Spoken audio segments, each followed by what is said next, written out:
Yo, what is going on, you guys? It's your boy King Sanders here, and we are back with another day of sports betting. This is going to be for Saturday, May 7th slate of NBA and MLB action. I'm super excited to dive into it. We do have two NBA playoff games on. They both should be pretty good. I think these are some of the better playoff matchups here.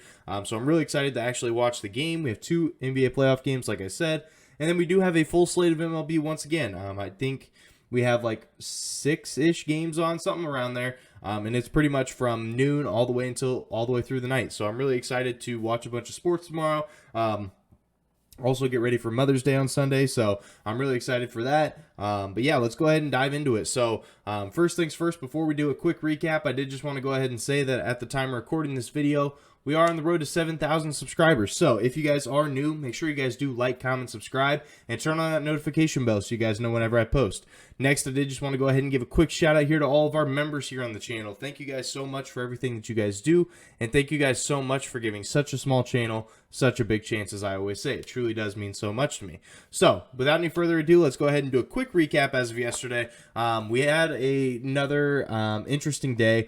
Our game for the Mets and the Phillies did end up getting postponed, so it unfortunately got voided. But other than that, we did end up going 1-1 once again. And let's just talk about it real quick. So we did have Jimmy Butler under 22.5 points here versus Philadelphia at minus 125 odds. And during the pick that I was talking about yesterday, I was talking about how somebody on this team had to extremely underperform for the 210 over under, which is still really low, and it was only a 3-point spread. So I was like, okay, well, somebody definitely has to underperform in this game. Jimmy Butler was the only player on the Miami Heat yesterday to hit their over. And I mean that because Jimmy Butler, he hit this over in the first half. He had 33 of their 79 points. Dude went ballistic. I picked the wrong play. That's 100% on me. But if you took any other Heat player, you would have won this bet because Tyler Hero was their next highest scorer with 14. His line was 15.5.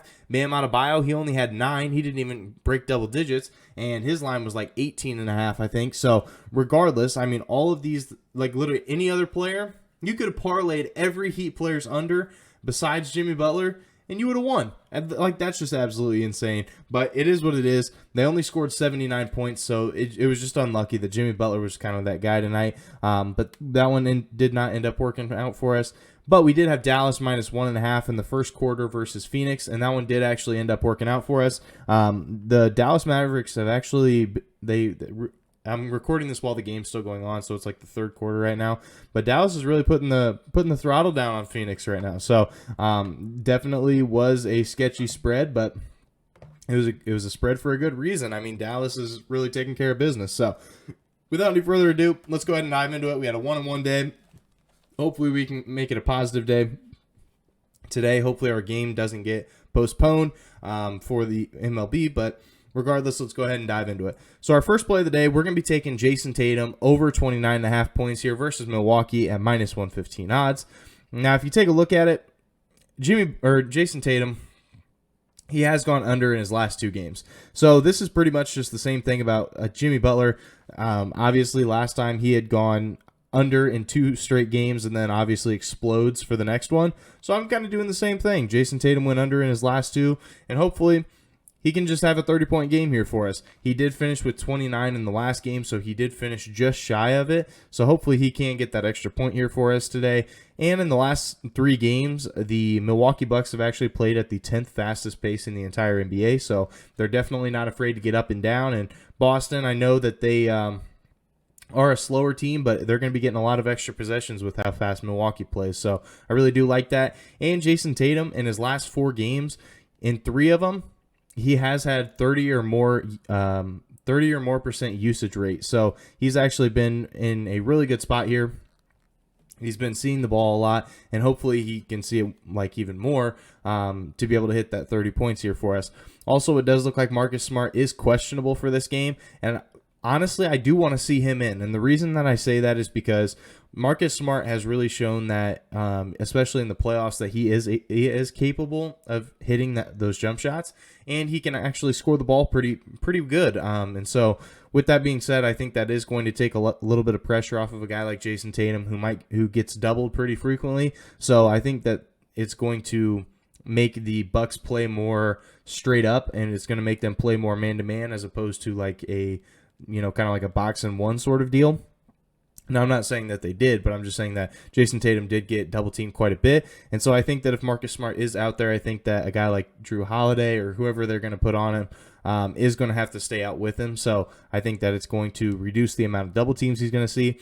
Also, Jason Tatum on the road this year is averaging 27.5 points per game, and at home just 26.4. So he is averaging a 1.1 increase on the road. So hopefully we can see that extra increase here in the game today. So that's going to be our first play of the day. Jason Tatum over 29.5 points here versus Milwaukee at minus 115 odds. Now our second play of the day, we're going to be taking Jordan Poole over 4.5 assists here versus Memphis at minus 155 odds. I know this one's super juiced. Go ahead and throw it into a parlay. Make it, or even like a Prize Picks entry, something along those lines, but make sure you guys just tag something else with it. But I think this is a really good bankroll builder, and here's why.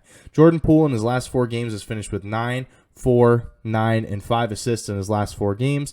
He has been a really good facilitator here. I think that Steph Curry has been playing a lot more off ball, like when it comes to like running plays. I think that they are starting a lot of the plays with Jordan Poole, and Steph Curry is just finding himself with the rock eventually. So Steph Curry has kind of transitioned to a more of a scorer, which is definitely not a bad thing. Steph Curry is a fantastic scorer, but I do think that Jordan Poole has been a really great facilitator for him.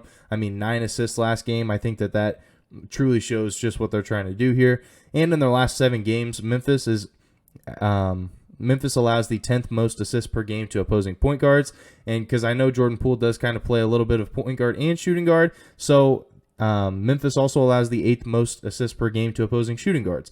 So top 10 in both of those, I'll definitely be taking my odds with it. And in the last 3 games, Memphis, they have played at the 4th fastest pace, and Golden State, they've played at the 9th fastest. So both these teams are top 10 in pace. Should be a really up and down game, and the over/under is set at 225.5. So it's a pretty good or pretty high over/under. So hopefully he can get 5 assists for us. So that's going to be our second play of the day. Jordan Poole over 4.5 assists here versus Memphis at minus 155 odds. Now, our MLB play of the day, we're going to be taking the Braves and the Brewers over 6.5 runs here at minus 115 odds. Now, the Braves, they have gone over in 5 of their last 6 games, so they have been really solid at hitting the baseball and just scoring a good amount of runs. And Atlanta, they seem to score a lot more runs at home as well. They are 8-5-1 to the over at home this year. And the Brewers, on the flip side of things, we took their team total over not too long ago. They are just absolutely blistering baseballs. They are over in 6 of their last 7 games. And I know Corbin Burns is on the mound for the Brewers, who's obviously a very, very good pitcher. But on the road, he is a little bit worse than he is at home with a 2.25 ERA, which is still absolutely fantastic. I get it, but it is a little bit of an edge as well. Also, Milwaukee is second in the entire MLB for runs per game. And in their last 3 games, they have been first in the entire MLB, averaging 11.33 runs per game, which is just absolutely unreal. So if the Brewers can even do half of that, I definitely think that this game goes over. Also, it is supposed to be pretty good weather, so hopefully it doesn't get postponed. It looks like there's only a 10% chance of rain, and it looks like it's going to be about 70 degrees, which is absolutely fantastic weather. It's like a 6:30 start time, so it's a very great start time as well. So I think everything is kind of leaning towards the over on this one, so we're going to be riding with it. Braves and Brewers over 6.5 runs here at minus 115 odds. So that is going to do it for today's video. If you guys did enjoy, make sure you guys like, comment, subscribe, and turn on that notification bell so you guys know whenever I post. Like I said, we're on the road to 7,000 subscribers, so if you guys are new, make sure that you guys are subbed. But yeah, that's going to do it for me. This is King Center signing out. Peace.